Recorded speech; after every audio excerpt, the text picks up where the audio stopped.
I'm gonna song.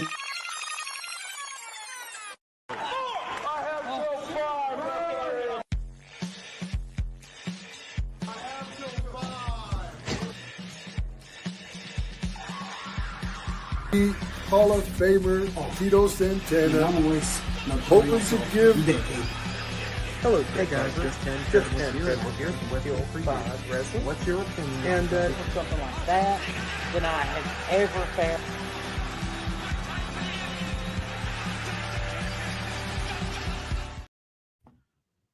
Ladies and gentlemen, boys and girls, it's Till 5 Wrestling. We're here to talk about Eddie Guerrero. I'm the notorious ATB. I'm Till 510, and Eddie Guerrero is a wrestler that you and I both really love. Yeah, we've put over Eddie several times, so we're going to get this started right here with a green Guerrero for Eddie's early days. He started out in 87. He was wrestling in CMLL mostly as Mascara Magica. Magica. Yeah. Mascara Magica.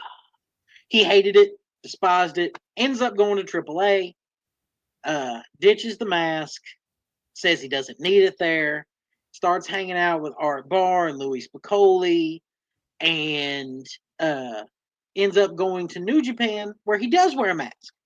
That's right. He's known as the Black Tiger. He is a former Black Tiger 2. Japan, Black Tiger 2. Sorry.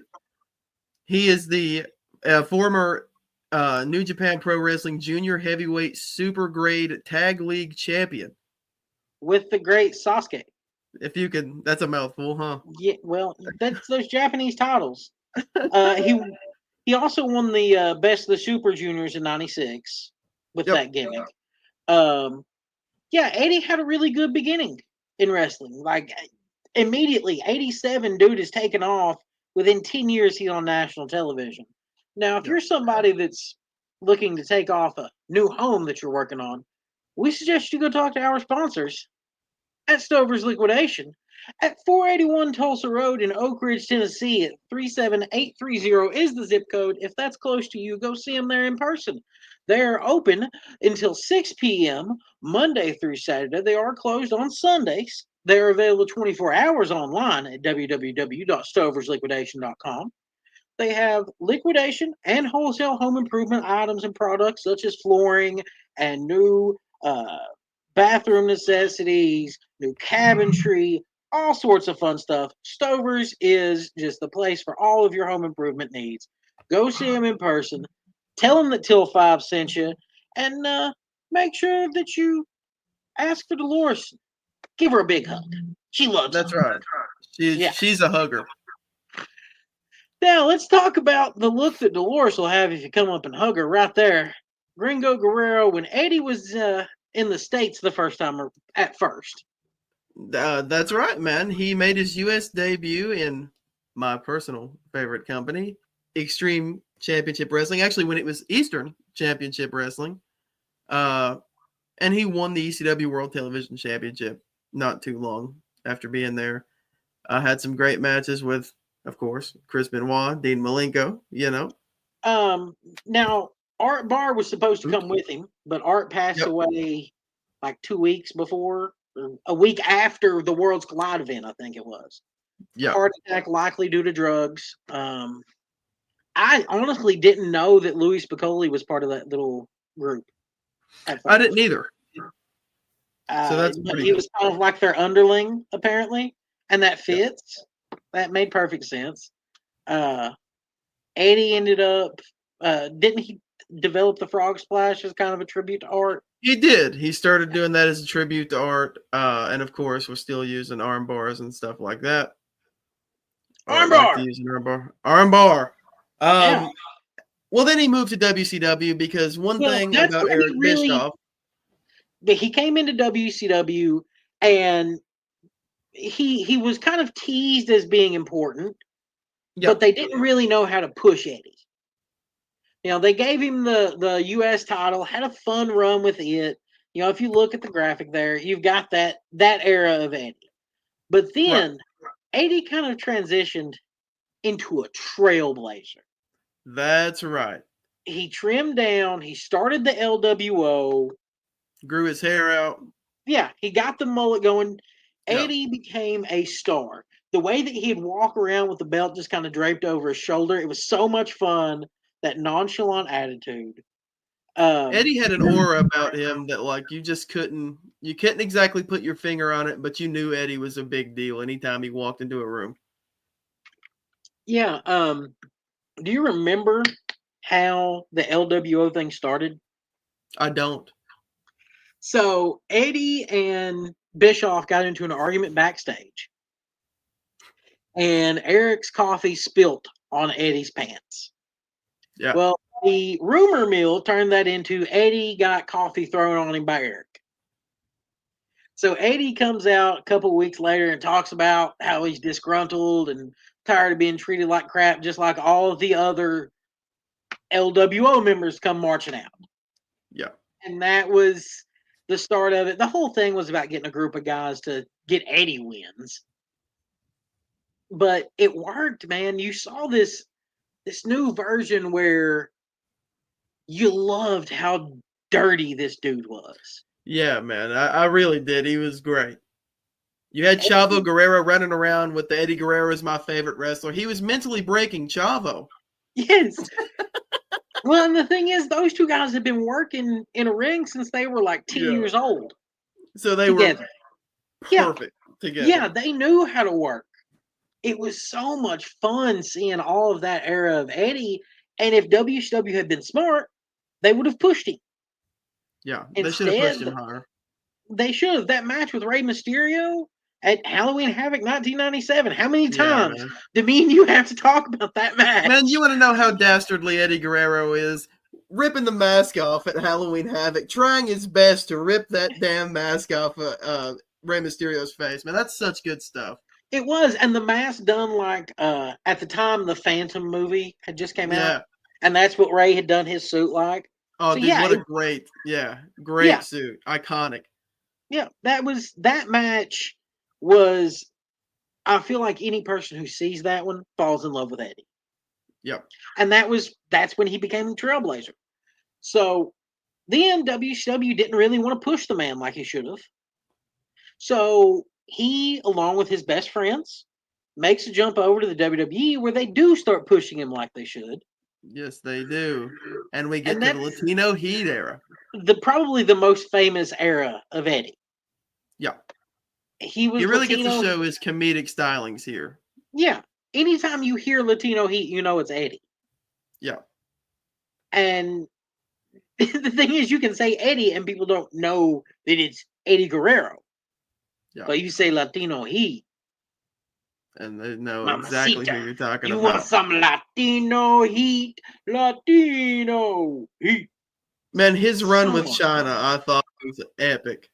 He's always trying to win her over. Like, if you saw Dom and Liv or Dom and Rhea. Rhea, yeah. Yeah, the Dom and Rhea stuff. Well, I feel like the Dom and Liv is Dom extending that Latino Heat story into something new. It was Dom and Liv, or it was Dom and Rhea, but amped up to 100. Yeah. It was, for every sequel, there is a far better predecessor. That's right. And Eddie and Chyna, Mamacita, was so much better. They had a great chemistry. There wasn't a lot of people Eddie didn't have a great chemistry with. No, and that's even with Eddie had a lot of personal demons that took him out of professional wrestling. He had some drug and alcohol issues, nearly cost him his life. He ends up getting his head back into the right mind space. He works Ring of Honor. Yeah, starts working some indies, ends up back in the WWE, and there Eddie really starts taking off as a performer.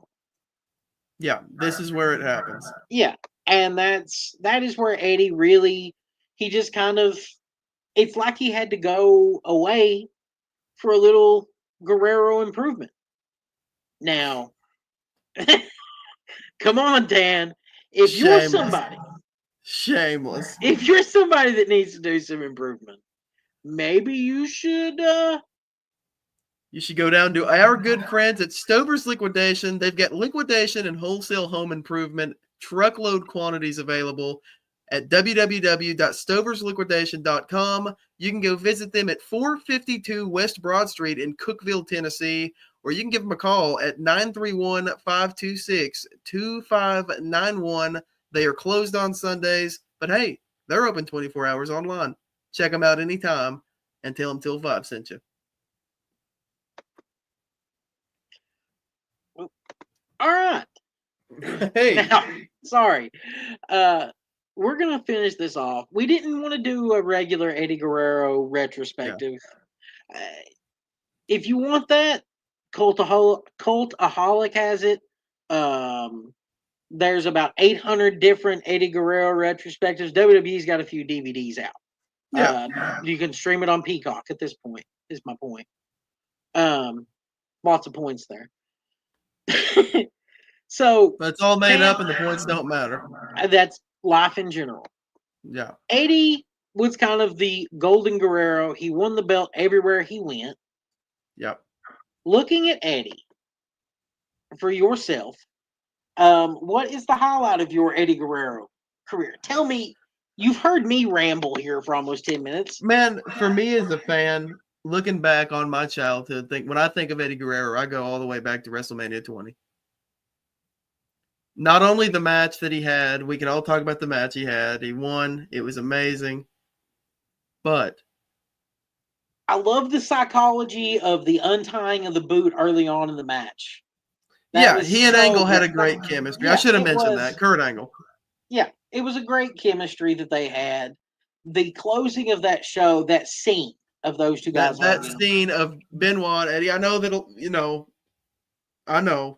But Look, Chris man, Benoit was a I'm damn not great talking about wrestler. him as a person. I'm talking about him as a performer. Yeah. Benoit was a goat. That was great. All of their stuff, really. Now, you were more of a SmackDown guy than I was. So yeah. Man, Los Guerreros was a lot of fun.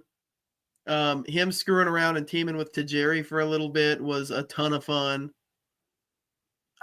Matches with JBL, matches with John Cena, matches with Rob Van Dam. I mean, come on.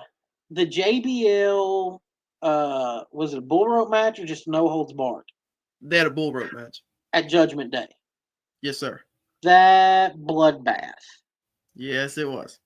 Yeah, I'm pretty sure that wasn't the bull rope. The bull rope was the next month, I think. Are you sure?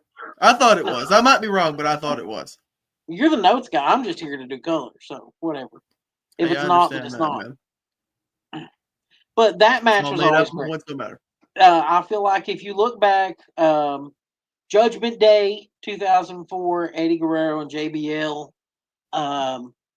WrestleMania 20 is one that's a must watch. Yeah. We're gonna say this. Halloween Havoc, 1997. Yeah, always. Anytime we're gonna talk about that one. Also, his work in ROH. We recently watched that for the show not that long ago. That was so much fun. Go back his and match see was him. Super crazy. He's super and he's crazy. That's right. Just that whole Eddie managed to be one of the few guys who had a redemption story, and I didn't realize how young he was when he passed away. Yeah. Until this week, and I was like, oh my God, I'm the same age that Eddie Guerrero was when he died. Yes, sir. Yeah, that makes me like Eddie has so many more years left. I do want to mention one more Eddie match. One of my personal favorites is from One Night Stand 05 against Benoit. Yeah. That was good stuff, man. Eddie was still wrestling at such a high level when he was unfortunately taken. Yeah, I mean, I remember turning on TNA Genesis and it popping up, rest in peace to Eddie Guerrero. And I didn't believe it. I was like, what? Yeah, and then just to see the news keep coming in, man. Do you know who his last match was against? Mr. Anderson? Mr. Anderson! No, he's Anderson. You can actually reach out to him on Facebook. Anderson. Hey, check out Ken Anderson. Ken Anderson, check us out. Yeah. Check us out on everything. Check out Waffle House on everything. Oh yeah, Waffle House trending It's in our still out friend there. group. Look, it is the top wrestling podcast song in Kentucky of 2025. That's a absolute fact. It is 100%. You know what else is an absolute fact? What's that? You can catch 205 Wrestling every week, even if we have to pre-tape a single wrestler split screen episode. This is here for you. Waffle House is there for you. We're going to have content for you however we can. Should That's one right. of us die, we'll put up a picture and I'll just pretend that it's Tan giving me facts off Wikipedia. That's right. And Have he Siri can- read it. Yeah, he can pretend that it's me bitching about something else. I can pretend that we're gonna do a whole episode on Bill Goldberg. Fuck Bill Goldberg. That's 5.